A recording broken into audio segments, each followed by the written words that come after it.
Growing a business is kind of tricky right now. Supply chains are squeezed, tariffs and trade policies are dynamic, and cash flow, it's tighter than ever. You need clarity to come out on top. Without it, you risk falling behind. If only you could hop in the DeLorean and see the future, right? Thankfully, there's NetSuite by Oracle. NetSuite has real-time forecasting to help you move ahead with confidence. This is your AI-powered business management suite and the #1 cloud ERP. Trusted by over 42,000 businesses, NetSuite brings accounting, financial management, inventory, and HR all under one roof. It's your single source of truth, giving you the data and control you need to move quickly. And with AI built in, you can automate the busy work and focus on strategy.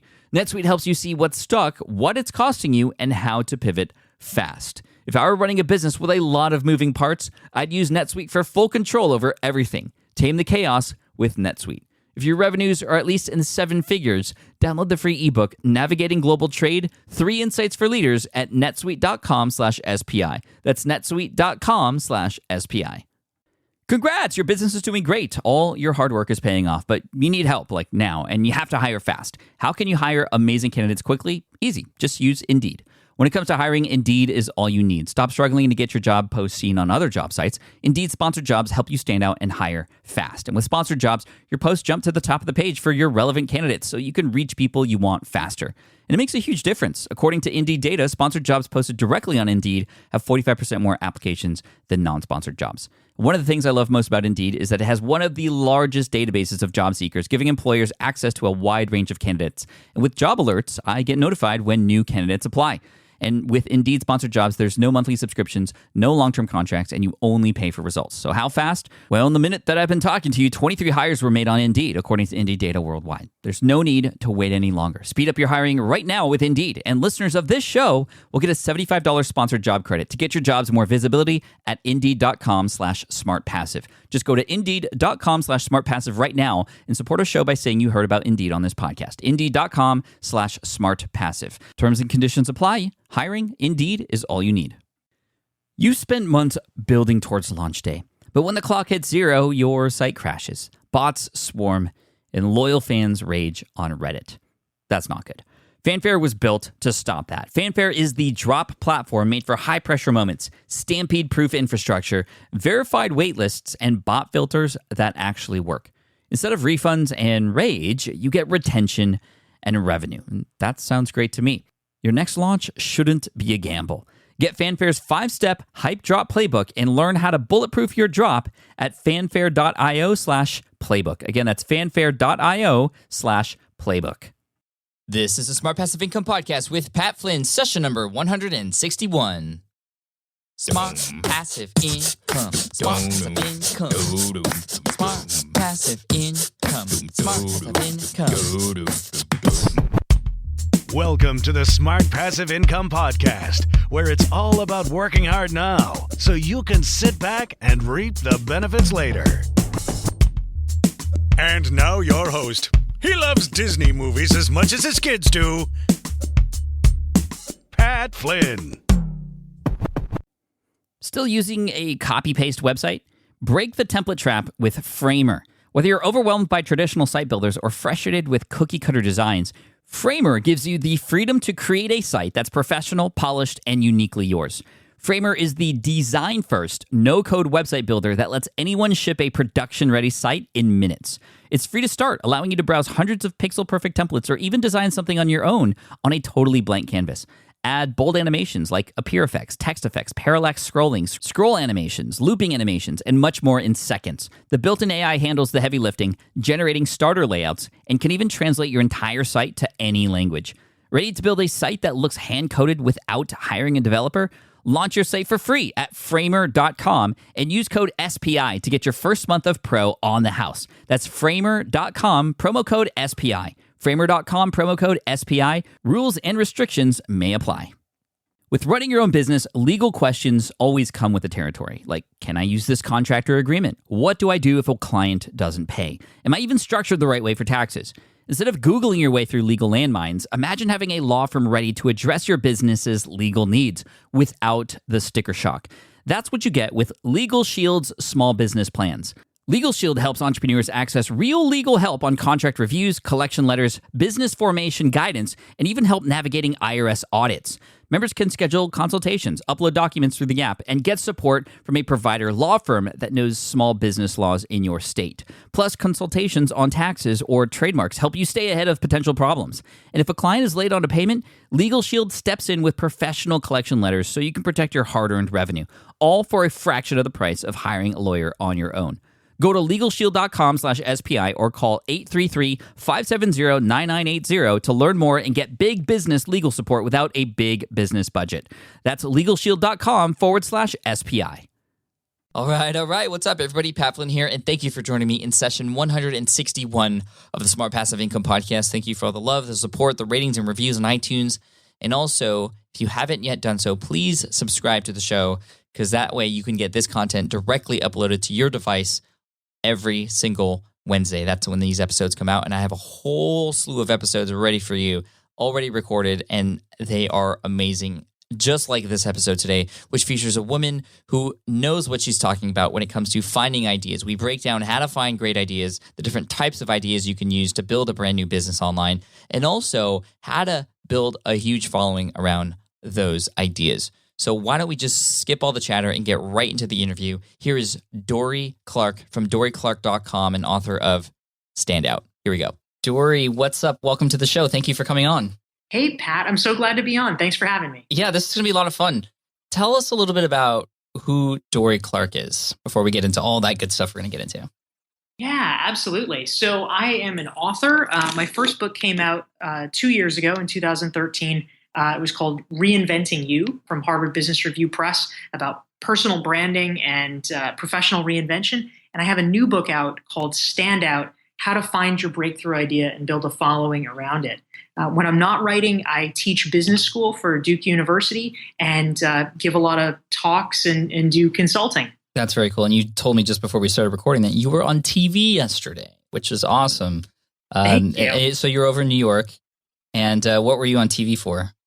Yeah, so I was on MSNBC talking about Trevor Noah, the new host of The Daily Show, and his errant tweets and what that means about your digital reputation in the modern era. So it was a fun conversation. That's really cool. Now, your book, How to Find Your Breakthrough Idea and Build a Following Around It. Why did you choose to write about this? So I was really interested in the topic because, as I'm sure you've noticed and many of your listeners have, these days, it's just harder than ever to break through. I mean, there's so much noise. Everybody in the world is screaming and trying to get their message across. Mm-hmm. And it's great in the sense that without gatekeepers, more people are able to express their ideas. But the downside of that, the new problem that people are facing, is that it's harder than ever to actually be heard. And I would like to live in a world where the best ideas really do win. And so I wrote Stand Out because I wanted to try to create a book essentially with some life hacks, with some strategies, so that for people who have great ideas, who want to somehow break out and get noticed, that they will be able to know how to do that as efficiently as possible.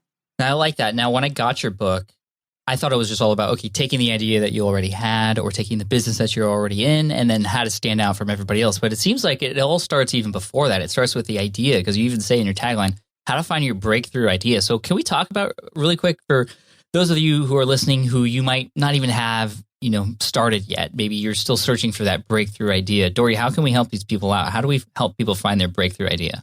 Yeah, absolutely, Pat. And I think it really is an important point, because a lot of us start out and we don't necessarily know where we're going to make our mark. A lot of it is an iterative process.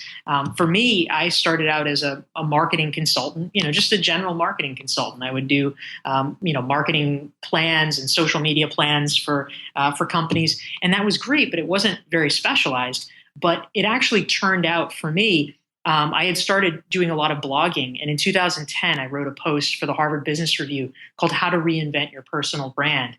And that, was not meant to be my definitive statement to humanity. It was just like one blog post that I had done out of many. But that post really resonated for some reason. And so I actually got asked to turn the blog post into a magazine article for the Harvard Business Review. And when the magazine article came out, I actually got approached by 3 different literary agents asking me if I would be interested in writing a book. And, that sounds like great luck and serendipity, but for literally years before that, I'd written 3 different book proposals that didn't go anywhere, got rejected by everybody. And so this was really the thing that just worked. It just clicked. But I had to try a lot of different things to find it. And so I think many people are in that position where they might know generally where they want to, the field they want to play in, but they don't necessarily know that breakthrough idea. So in Stand Out, I interviewed about 50 top thought leaders in a cross section of different fields, everybody from business thinkers that your listeners are probably familiar with, people like Ramit Sethi and David Allen and Tom Peters and then Seth Godin, and also people in science, people in genomics, people in urban planning, to try to figure out how they did come up with those ideas. So it turns out there's 5 major ways that people do it, and I'm happy to get into any of them. Yeah, let's start from the top. All right, fantastic. I'll give you the really brief overview and we can delve further. But big one, okay, number 1, start out with a niche strategy and then expand outwards strategically. This is something I think you've done really well, Pat. With all of the different sites that you've done, it's very hard to make a mark if you just start out and say, I'm going to be the expert in technology, or I'm going to be the expert in politics. You're competing with the entire world. So by starting with something very narrow and distinct, whether it's food trucks, whether it's smart passive income sources, you can make a name for yourself. And then the secret, though, you don't want to be pigeonholed forever doing that. You want to expand out so that you move into new territory from there. So you might start out with a smart passive income podcast, and before long, it's successful. People consider you a recognized expert on podcasting in general, or business in general. Yeah, and I've seen that happen in several niches, not just with myself, but with a lot of other people too. They start with something, and then they sort of become known as an expert in that space. And for example, for my Green Exam Academy site, which helped me become an expert teaching people how to pass this little exam in the architecture industry, if I wanted to, I probably could have taken that further and helped people pass other exams in the architecture industry, and then maybe become this sort of world-renowned architecture exam guy instead of just the lead guy, right? So you kind of expand out from there. And as I always say, the riches are in the niches, but it's hard because I think a lot of people don't know, like, is there a definitive number of, I don't know, like, how do we quantify, okay, what's small enough or what's too small? Yeah, it's an important question. And you're exactly right, too, that a really interesting thing is that when you are expanding out from your niche, you can go in a million different directions. I mean, clearly you chose not to become the exam guy. You moved in a different direction, but there was and is that potentiality. In terms of determining, the audience size, I think that, really the way that I would think about it is a good niche is one that is small enough that you can become the clear master of it, because the big players in the industry only talk about it periodically. So, for instance, if technology is your thing, TechCrunch, Engadget, whatever, those might be the big players. They are not going to be writing about specifics of wearable technology every single day. They're going to have things periodically. If it's big news, it'll be on there, but it's not wearables all the time. If you start a wearables blog, you very quickly can become an expert just because you're creating such a volume of content that other folks are not. But how narrow is too narrow? I think the question is really, what is your goal with it? If it's actually really narrow, but you're looking to become an expert to drive consulting business, that's actually fine. But if you are looking for something like page views or advertising or whatever, then you want to basically say, who are the people that are interested in? Is it a broad enough interest that I can get the eyeballs I need to be sustainable with my business model? It's a question of understanding your model and then working backwards from it. Right. That's really important. And then when starting out, like, where does that seed idea come from? Because really, you could go any which way. Does it come from passion? Does it come from what people ask you the most questions about? I mean, where does one even get the initial kind of seed for finding a niche? So It varies. One common path is actually, I think, the one that you took, Pat, which is solving your own problem. Mm-hmm. You were looking to pass an exam. You created information to help you do that, and realized, other people are in this situation too. That's a really standard one. Another way that people are able to come up with really interesting areas to focus on, one that I included in my book, Stand Out, is kind of emblematic. And it comes really from drawing in a different way on your personal experiences. There's a woman that I profile named Rose Schumann. Actually, she's a relative neighbor of yours. She's based in Santa Monica. Huh. And she grew up, nice suburban, family lifestyle in just outside DC. When she was 18 years old, her family took a trip to Nicaragua, which is where her stepmother was from, to visit her stepmother's family. And it was shortly after the Contra War had ended. And the entire country was just, decimated. There was nothing there. There were no traffic lights. And she was so struck by this. It made such an impression on her. She decided that she wanted to devote her life to doing international development work. So she ends up doing this. And she learns about the field, does a lot of different things. One day she's walking around. By this point, she's in her early 20s, and she sees a call box. Like these boxes you might have at a transit station where you push a button and, you talk to somebody and answer a question. Mm-hmm. And, people see these every day, right? This is just a common part of an urban landscape. But because of her experiences, because of her training, all of a sudden, it clicked in her mind. She had been thinking literally for years about the problem of how do you bring internet access to the poor? And all of a sudden she said, wait a minute, if you could install these call boxes, people don't have to have computers. They don't even have to understand what the internet is, because all you need to do is push a button and ask someone a question. And at the other end, there are bilingual translators sitting there and Googling the answers. And so she's created a nonprofit called Question Box, which has become a huge player in improving lives across Africa and India as a result of that. That's something that came from her family history, her background. She was able to see things in a way that other people couldn't because of what was really most unique about her. Yeah, that's really cool. So she didn't obviously have that kind of itch herself that she needed to scratch, but she saw that there was this need and she kind of put two and two together and found a solution. Exactly. That's really awesome. That's really cool. Okay, so you had mentioned, niche strategy, kind of starting narrow and kind of growing out from there if you wanted to. And you said there were maybe 4 others that we could talk about in terms of that breakthrough idea. Absolutely. I don't know if we've kind of covered those already in kind of the other follow-up questions, and I apologize. I'm just kind of getting deeper and deeper here. But why don't we go back to the list here? Yeah, absolutely. Let's dive in. I love it. All right. So the next one, Pat, is about combining disciplines. And the reason this is so fruitful is that if you are coming strictly from one field, from just being steeped in one mentality, it's actually really hard to see how you can do things a different way. Because it's like the fish in water, right? It's, what water. Mm-hmm. And I think for a lot of people who are so deeply immersed in one perspective, that's how they see it.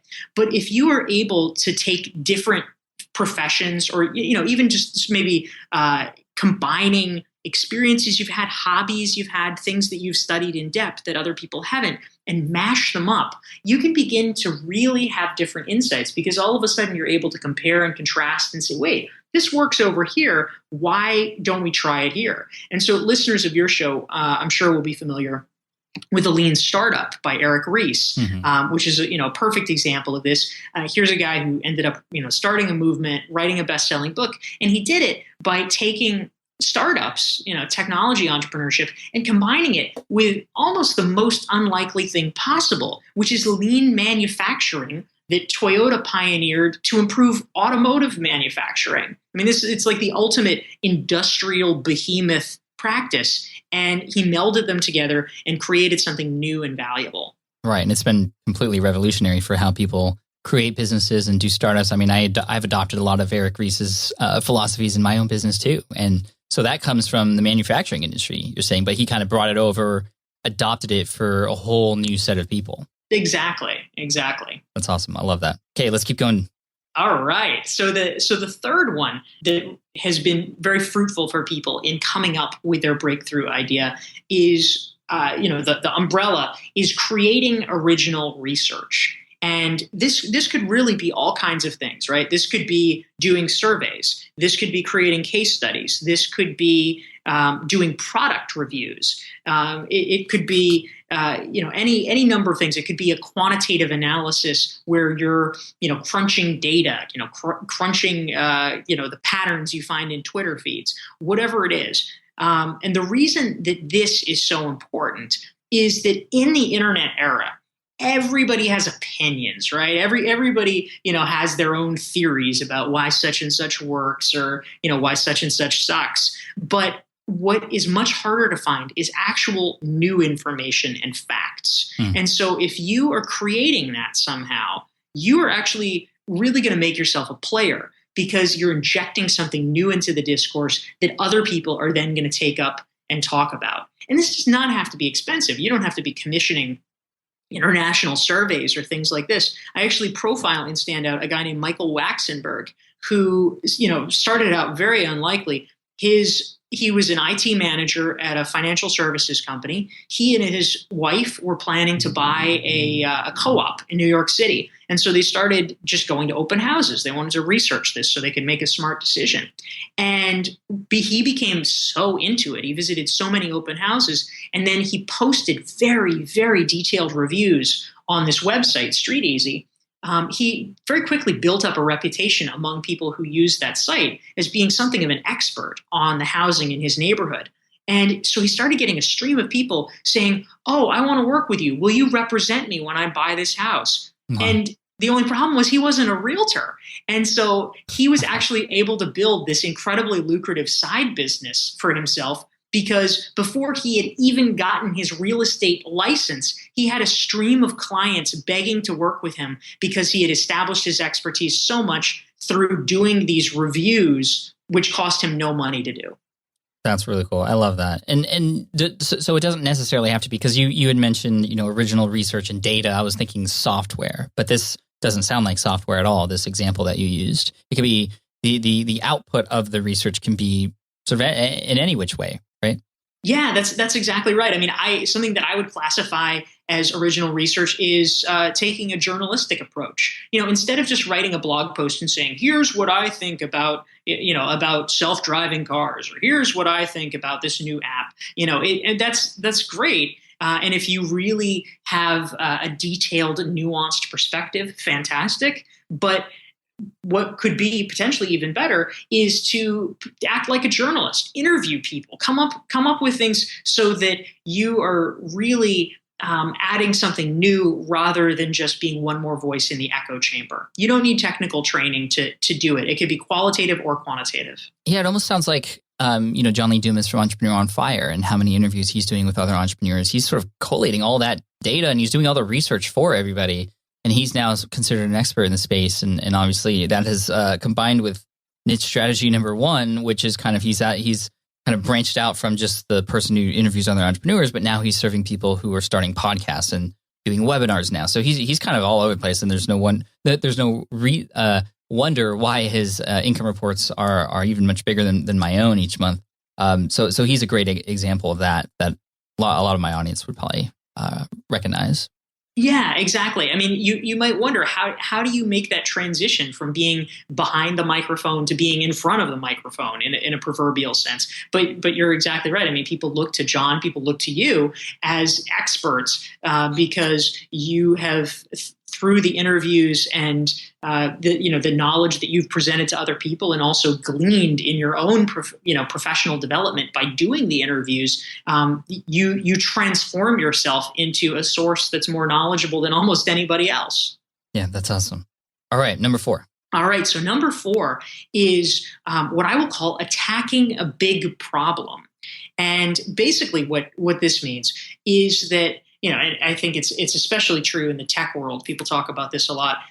there's so many small incremental Me Too type products. Mm-hmm. It's sort of the equivalent of, it's Uber for window washing. It's like, oh, really?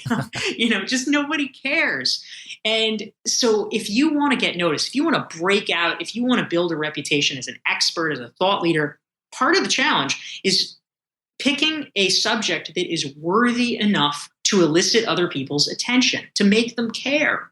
And, a quote that I really like on this, Peter Diamandis, who wrote the book with Stephen Kotler, Bold and Abundance, he says that the fastest way to make $1 billion is to help 1 billion people. And I think, that's kind of the attitude that we need. What is a problem that is worth solving, and how do we go at it? Because even if you don't solve it, if you're making good progress, that's impressive enough on its own. And so one example that I cite and stand out is the story of this woman named Rita McGrath, who is a professor at Columbia Business School. And she is recognized in academic circles as being literally one of the leading strategists in the world. They do rankings of academics, and she's in the top 10 without fail. Mm-hmm. And part of how she established her reputation is through something that a lot of people are aware of and concerned about, which is that, I think there's a fairly common understanding that the speed of disruption has picked up. You can suddenly go from BlackBerries being completely ubiquitous in 2007 to them being, off the charts, and, nobody's carrying them within 2 years. Yeah. Things are moving fast. And so we all know this, but the problem is we don't necessarily know what to do about it. And so she wrote a book that came out 2 years ago. It was called The End of Competitive Advantage. And literally, this was a book about what do you do now that disruption is coming more frequently? What are these steps that you take? Now, that is a worthy challenge. And if you're willing to go head on into that and come up with specific recommendations, she suggested things like, instead of companies doing annual budgeting, they should actually switch to quarterly budgeting because they need to move that much faster. Things like that. If you are able to put forward real solutions to problems that people care about, then you're going to get noticed. That's huge. And I like what you said about, when you try to solve a huge problem, even if you get halfway there, it's just still a great solution. It reminds me of a Tim Ferriss quote, actually. He said, when you try to do something big, it's hard to fail completely. Yes. And so it's along the same lines. I was just remembering that when you were talking, and I agree with that. There's a lot of big problems out there, and I think the big problems intimidate people. Though they might not feel like they're quite qualified to sort of tackle those problems. Yeah, I think it's true. I think some people do shy away from it. On the plus side, that actually means that if you are willing to engage, there's less competition there, which makes it worthwhile. If you're bold enough to do it, it may seem completely counterintuitive, but there's a lot fewer people who are gunning to be CEO than there are gunning to be vice president, because a lot of people just disqualify themselves and think, well, that other thing is too hard. Mm-hmm. So that's, part of the secret sauce. But the good thing about these 5 strategies is that you don't have to do all 5 of them. You pick one. If you can pick one and execute it well, that is absolutely enough to make your name. Yeah. So you talked about the niche strategy, becoming an expert in a small space, kind of growing out from there. The second one was combining disciplines. The third one was creating original research. Number 4 was attacking a big problem. And what is number 5, Dorie? So the 5th and final one, Pat, is what I call creating a framework. And so basically what this means, this is a little bit counterintuitive for most people. We assume, I think most of us assume, that for almost any discipline that we're dealing with, almost any problem, that because, humanity has existed for millennia, the fundamental precepts of the field have been talked about and figured out. We might think, oh, well, the big stuff has been figured out. We just kind of add around the edges. But the truth is, if you look at it, it is actually astonishing. But the fundamental frameworks of many fields have not been articulated. And I'll give you a few examples of what I mean. But if you can do this for your field, it's actually one of the strongest and most powerful things that you can do. So you take something like influence and persuasion. I mean, clearly, this is a topic that is of concern to many people. People have been interested in this from the beginning of time. Mm-hmm. And it wasn't until the past 20 to 30 years that Robert Cialdini, the eminent psychologist, actually was able to break it down and say, you know what? All this, influence and persuasion, I mean, people have been talking about it for a long time. But if you break it down, there are only 6 ways that people persuade each other. And he articulated these 6 ways. Similarly, Elizabeth Kubler-Ross, people have been experiencing grief, unfortunately, for millennia. She says there's 5 stages of grief that you go through. Abraham Maslow has the hierarchy of needs, where he's talking about what motivates people, what makes people happy.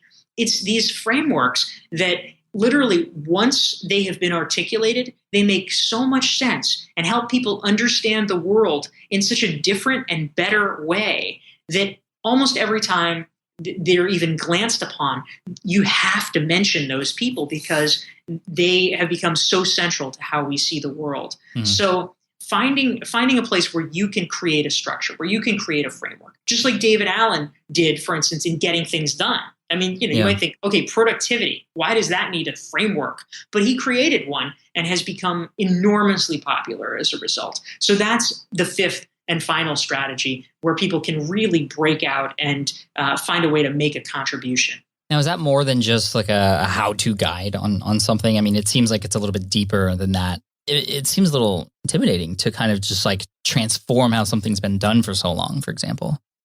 Well, I think there's different ways to build up to it. So, for instance, when I interviewed David Allen, he was telling me about how he created getting things done. And, if you look at it, from the end, if you look at it as a finished product, you might say, oh my gosh, how did he ever do this? This is, so comprehensive. I could never come up with something like that. But what he told me was that literally he had been working in the trenches, practicing as an organizational consultant for 20 years before even writing his book.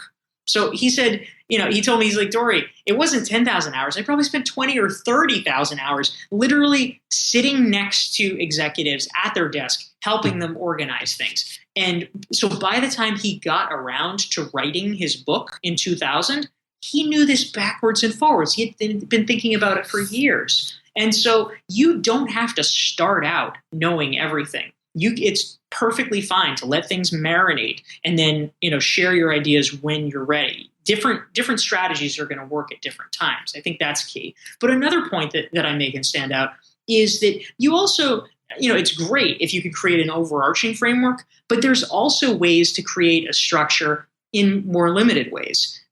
So, for instance, in a totally different field, there's a guy that I profile, no relation to David Allen, named John Allen.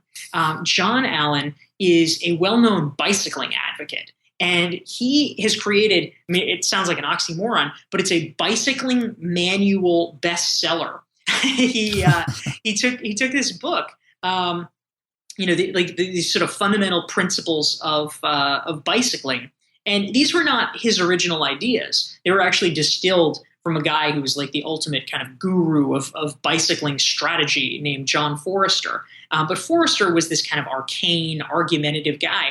And so what John Allen did was he boiled down Forrester's ideas into like literally a 40-page booklet. And he did it in such an accessible way, such a helpful way, that the booklet was purchased. The reprint rights were purchased by state departments of transportation. And so multiple states now have issued it as, the Ohio Bicycle Manual, the Arizona Bicycle Manual, things like this. It's sold nearly 500,000 copies as a result of, John Allen taking these big ideas by this abstruse thinker and boiling them down, but in a very clear way and in a way that people say, wow, that makes sense. I need that. That's awesome. I love that. That's so cool. Okay, so we talked about finding that breakthrough idea. And I think we've gotten a great framework here. 5 strategies to find that idea if you haven't gotten one ready already. Now, if you take that and you find something, or maybe you have one already, let's go to part 2. How do we build a following around that idea? I mean, I know several ways. I've done it in many different ways myself. There's a lot of different platforms where you can get an audience and sort of magnetically have people come your way and connecting with other influencers. But do you have a framework like with building or finding an idea on building a following? I do actually, and I'd love to get your take as well, Pat, based on your experience, because you've done such a great job. But what I discovered in the course of interviewing these 50 top thought leaders is that in general, there's a 3-step process that people need to follow when it comes to building their following. And to boil it down, it starts out with building your network. It then goes to building your audience, and then finally, the final step is what I call building your community. And I'm glad to get into more depth about any of them, but ultimately it's about being strategic and incremental about who you share your message with and when. Right. So not just like set up a blog and just start writing about it, but actually having some sort of vision of like what the steps are and what to do first and who to connect with, and actually taking a sort of smart cuts kind of way. Yeah, exactly. Because I think for too many people, they get an idea, they immediately say, "Okay, great. I'm going to start sharing it. I'm going to start blogging about it." And they put it out there and they don't get a response, and they get discouraged and say, "Well, I guess that wasn't a good idea. I guess that didn't work." And that's actually unfortunate, because a lot of good ideas get thrown away at that point, when actually if you just tweaked it 10%, 15%, it actually might work really well. You just need to go through this first phase. You got to do it in order. So building your network is really about finding this group of trusted advisors, trusted friends, colleagues, people who you can bounce ideas off of. Who's your community? Who can you get the feedback that you need to get and get better from it? I know you've talked about mastermind groups and things like that. Absolutely. How can you bring that into your life? And if you do, you can get feedback so that when you reach that second phase about building your audience and communicating with the broader world, you're more likely to be going out there and going public with a really solid idea that people are going to be responding to when you start blogging and speaking and podcasting and things like that. Well, obviously, I'm a huge proponent of getting connected with people who are going to help lift you up, encourage you, that friendly alliance. As I always say, episode 155 is about masterminds completely, and you actually get an inside listen on a mastermind group that I have that meets every week. But I think the big question in here is, for mastermind groups, it's easy when you've gotten started already, because you can find other people who have already started and people in and around your level. But even before you get started, you're saying you got to find your network. How do you do that? Yeah, so I think early on, it's really a question of finding, at any point you want to find like-minded people, but those people don't necessarily have to be doing literally the same thing that you are. They could, you want to get people more than anything who are smart, who care about you, and who have the right attitude and mentality.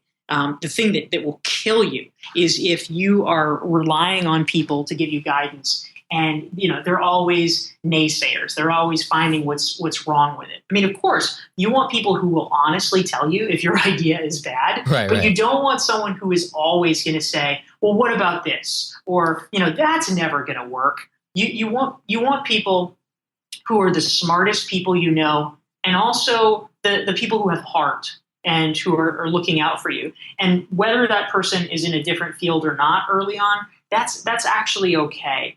Over time, as you start to go to conferences, as you start to refine your sense of where you want to be and what realm you want to play in, you're going to organically meet more people who are doing exactly the thing that you're doing, whether it's being a food blogger or whatever. But yeah, it's getting started, and then over time you can add to your groups. You can get multiple groups. You can iterate. You don't even have to have formal arrangements. It's just about finding a way to bring those people close to you. Right. Yeah. You want to find somebody in between the naysayers, just the people who don't believe in you, obviously, and your mom who's just going to say like, "Oh yeah, darling, that's great." Like you want somebody, like you said, to be completely honest with you the whole time. Is there a sort of, I don't know, how does one gauge into their radar for somebody who would be great for that? I mean, is it sort of more of a gut feeling, or is there anything quantifiable to find the right people, or like you said, you just kind of know? Yeah, so in Standout, I actually write about a woman who had, I think, a really interesting story. Her name is Kari Anderson, and I profiled her because she actually has been a part of 2 different mastermind groups, one that has been going for nearly 30 years and one that's been going for 25 years. I mean, just the longevity is astounding. Yeah, and it's like, I need to go to the hospital because it's so long. You can hear Sarah, that was a bad joke. I was trying to make something funny because I hear the sirens in the background. But you're in New York, so it's all good. Anyway, so that for that long in a mastermind group. Yeah, exactly. And she said when I interviewed her that this is literally, it's become the most singular professional experience of her life, because these people, I mean, she knows them practically better than she knows her family, because over time, they've met every single month, whether it's in person or on Skype.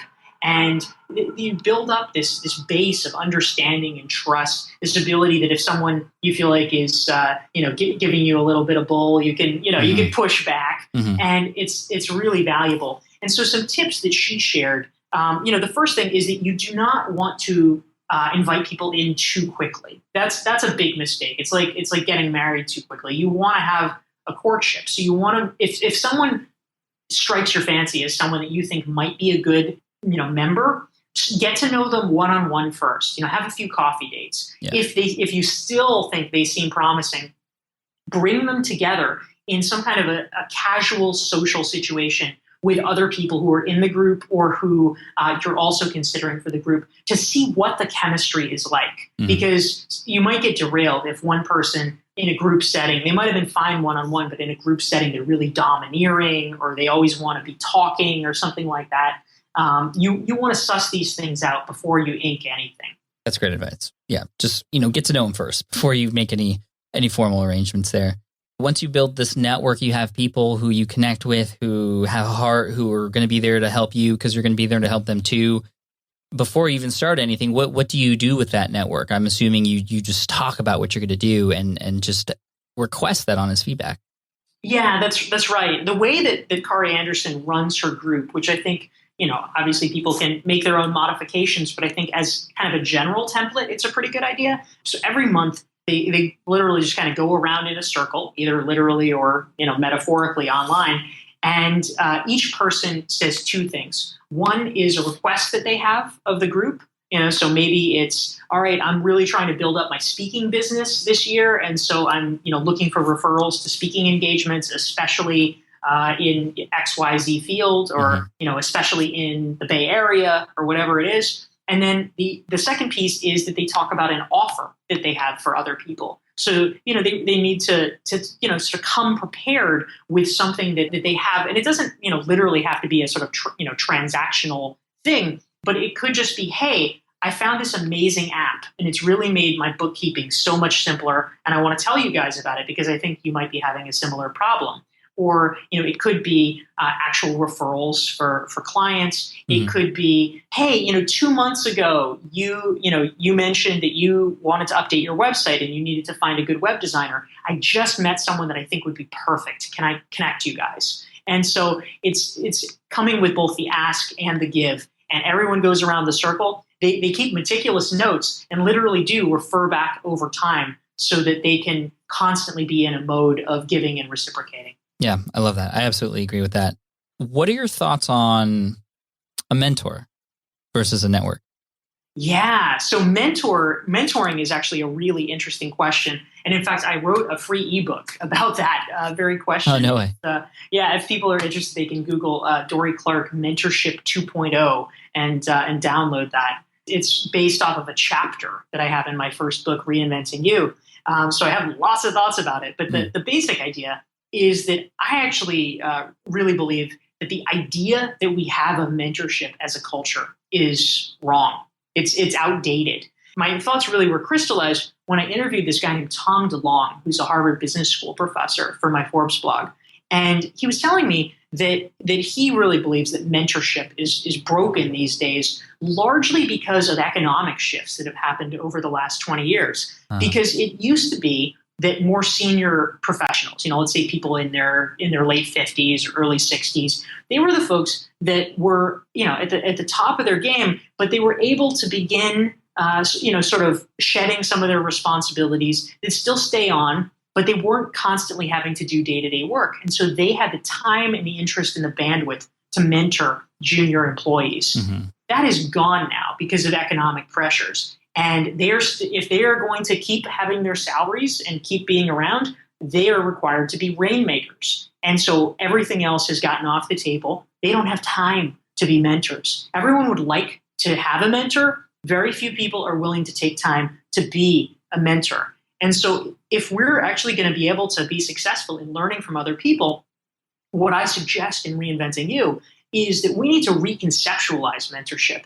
And instead of looking for this one perfect unicorn of a person who is exactly who we want to be in 10 or 15 years and is willing to take us under their wing, we should instead be thinking more expansively about a mentor board of directors where we are seeking to learn individual discrete skills or traits or attitudes from a variety of different people, whether they are senior to us, whether they're our colleagues, or maybe they're even our employees or our interns.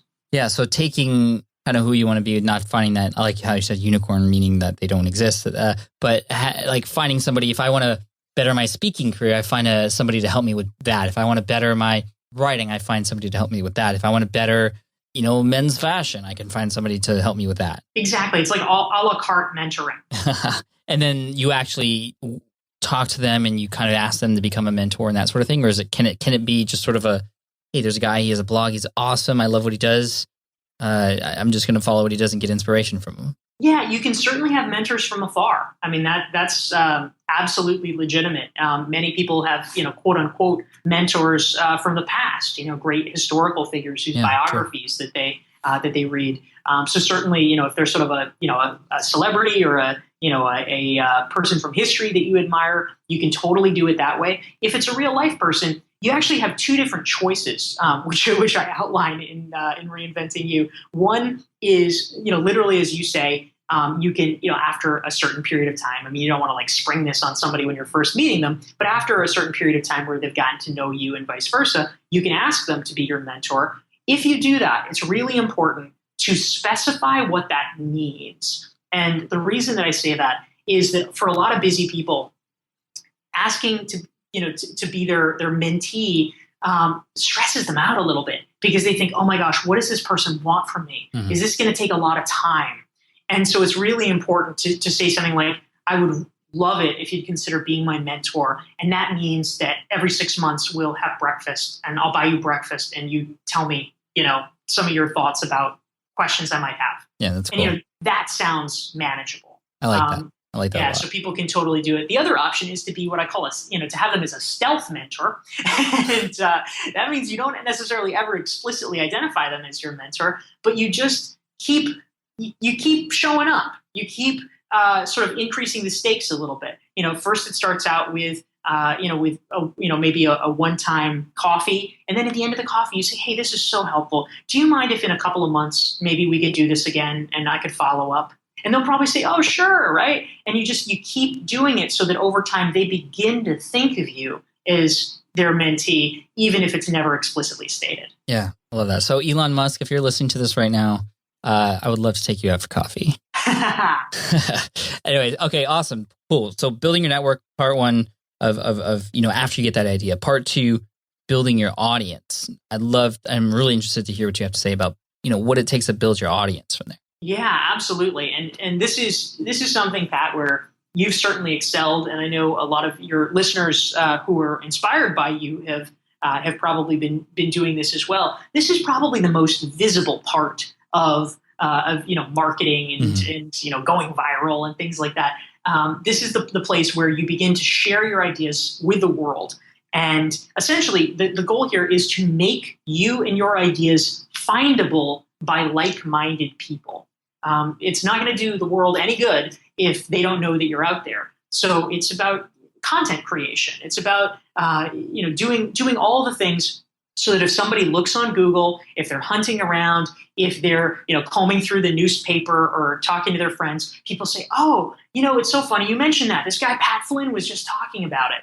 And that's what we want to create, where they can just find you, begin to listen to you, and say, oh, I like how he thinks. And so really content creation is the driver of this section.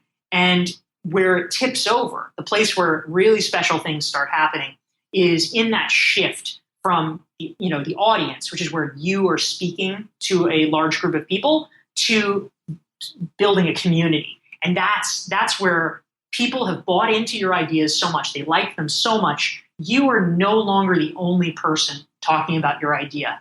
Other people have taken up the mantle. So just like the Lean Startup, Eric Ries, if he was relied upon to be the only person to be, sort of the one-man band beating the drum of the Lean Startup, it couldn't actually spread that far. But today, literally, there's hundreds of thousands of people participating around the world in Lean Startup meetup groups because they find the ideas so useful and so meaningful. They are connecting around the ideas even when Eric is not in the room. Right. And I've talked about, converting your casual audience, just your regular audience into a community and then community into raving fans. I did a whole presentation about that a number of different times, actually. That was one of my most popular presentations. So I'm fully on to this idea. I'm curious, what are your thoughts, or what do you outline in the book in terms of, okay, how do you convert people who are just kind of, they find you, they're like-minded. How do you convert those people into a community? Obviously, other community members can help bring them on board. That's really important. But what else do you have to add? Yeah, so there's some technical elements. Obviously, you want to make things easy for people to share, that sort of thing. If you can find ways to facilitate community building both online and off, that's great too. But actually, what matters even more, what the singular determinative factor is when it comes to whether a community is able to spring up around your idea, it is the question of how much the idea from its inception is about more than just you.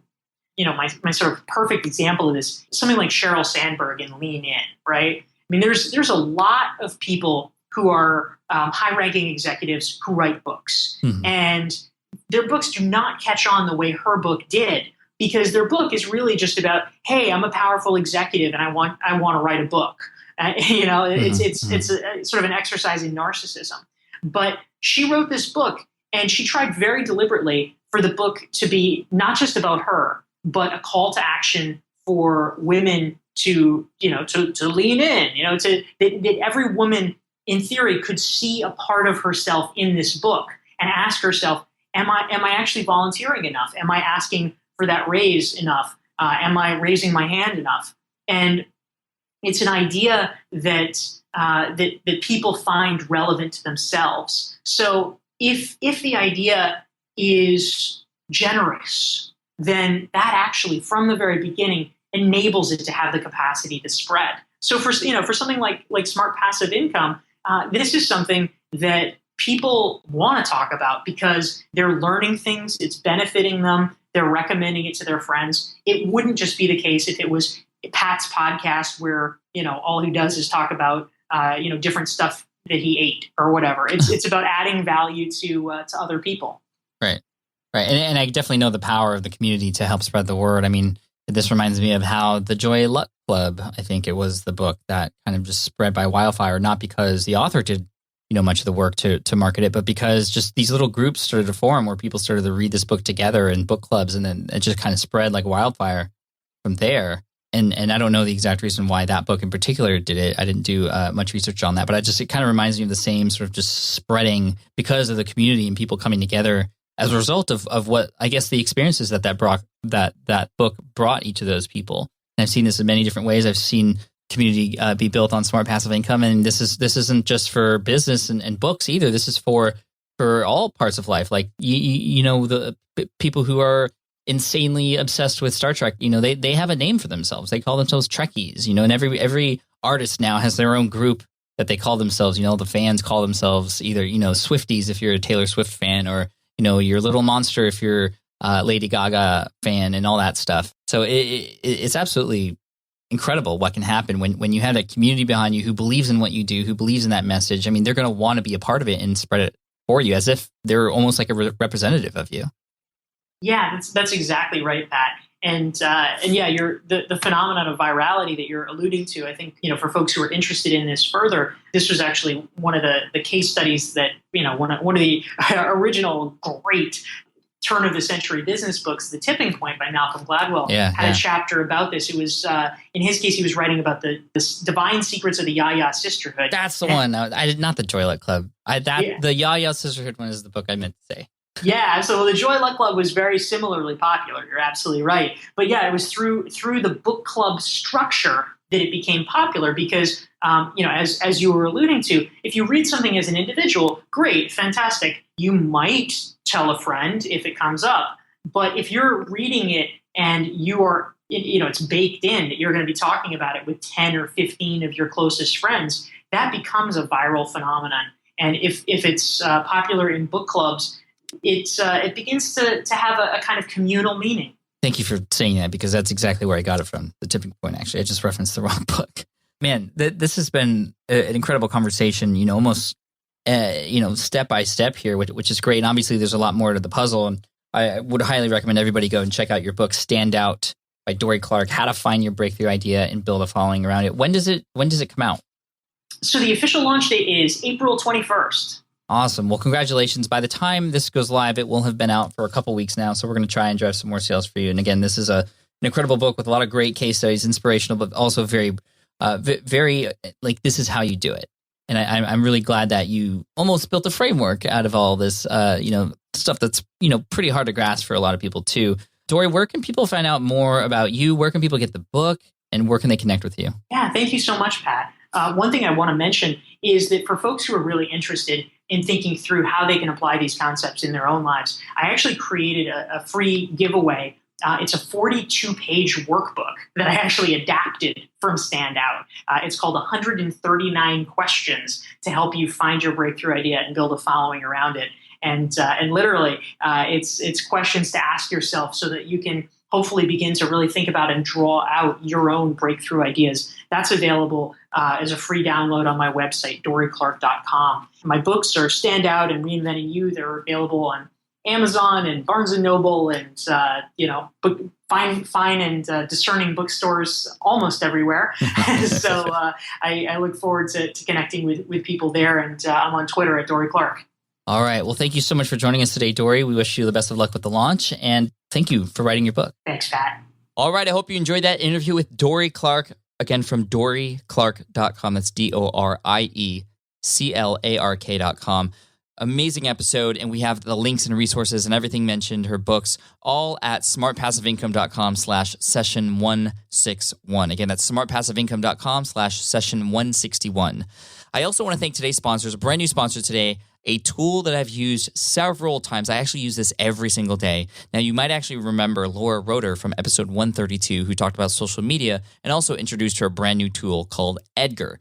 I use Edgar every single day to post on my Facebook group page and also on Twitter. And the cool thing is it recycles posts. So sometimes on these schedulers, you write the post ahead of time, and then once it goes out, it goes away. No, Edgar recycles it. And what's cool is people aren't on social media all the time to see the tweets, and so you get more out of the content that you're writing, which is great. It saves all of your updates in a giant library and then automatically fills and refills your queue by pulling updates from that particular library. And every update gets a chance to be seen by followers who haven't seen it before. And it works. It completely has changed how I do social media. You can check it out at meetedgar.com/Pat. If you go to meetedgar.com/Pat, you can check it out. And again, this is the social media scheduling tool that I use today to recycle and also use and automate and start conversations without me having to do it on my own every single day, because it does it for me. So again, meetedgar.com/Pat. Spend less time doing the busy work, and you can dedicate more of your time on social media to the parts you actually enjoy. Also, I want to take a quick moment just to thank you. I don't know if you realize this, but you, the listeners, have made a massive impact on the direction of where Smart Passive Income has gone. As a result of you, I've been interviewing certain guests that you've recommended. As a result of your recommendations, I've been tackling different topics that are of high interest to you. In addition to that, I created a brand new podcast called Ask Pat, which you may have heard of before. And on that show, I answer voicemail questions from you as well. You can actually check that out at askpat.com. But that wouldn't happen if it wasn't for you. Obviously, Ask Pat, there needs to be questions in addition to my answers in order to make that show a success. And I'm so thankful that it's there, and I have you to thank for that. I also have you to thank for pushing me to create some online courses to help you through a number of the different problems and pains that you might be having with your online business, the scaling of it, just even the start and the process of it. Even though there's a lot of great free information here via the podcast, I know this from my own experience as well, courses can be life-changing because you purchase a course and you are just in that mindset of actually doing that thing that course tells you to do. And I have a number of different courses available to you if that's the kind of thing you need in order to actually finally start getting results and taking action. So I know a number of you have already taken action, which is fine. Like, I'm not trying to push these courses on you, but they are there and available for those of you who would much prefer to get that targeted information and the accountability and the hand-holding through those processes. So if you want to check out and see all the courses that are available to you, all you have to do is go to smartpassiveincome.com/courses. That's a page that's going to continually grow over time as well. So keep checking back, smartpassiveincome.com/courses. And I look forward to hopefully seeing you there. Thank you again for listening to this episode. I look forward to serving you in next week's episode. Next week, look forward to it because we have a success story, an amazing one from somebody who created their first online course and he was crushing it. He tells us all about how he did that. So I'll see you next week. Cheers. Keep crushing it. Thanks for listening to the Smart Passive Income Podcast at www.smartpassiveincome.com.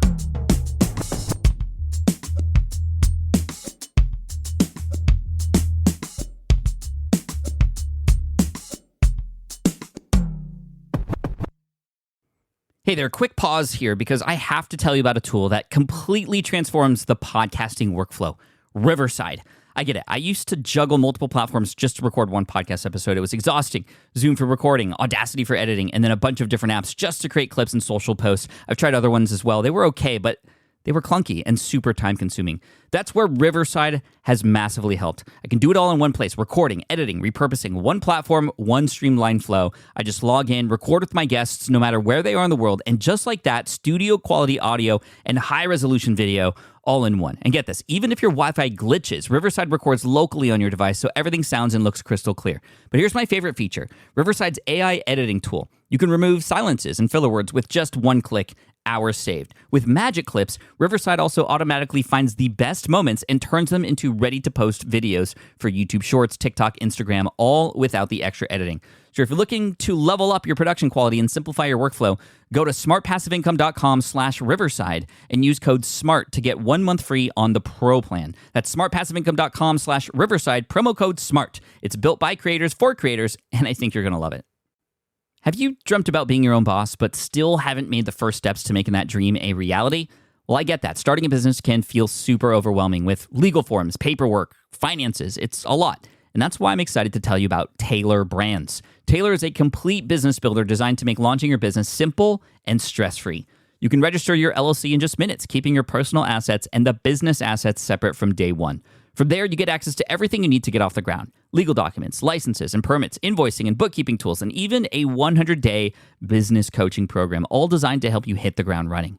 You'll also get a free, personalized business plan, branding tools, and so much more. And of course, listeners of this show get an exclusive 35% discount to get started. All you have to do is head to taylorbrands.com/SPI. That's TAILORBRANDS.com/SPI. Stop dreaming, start building with Taylor Brands.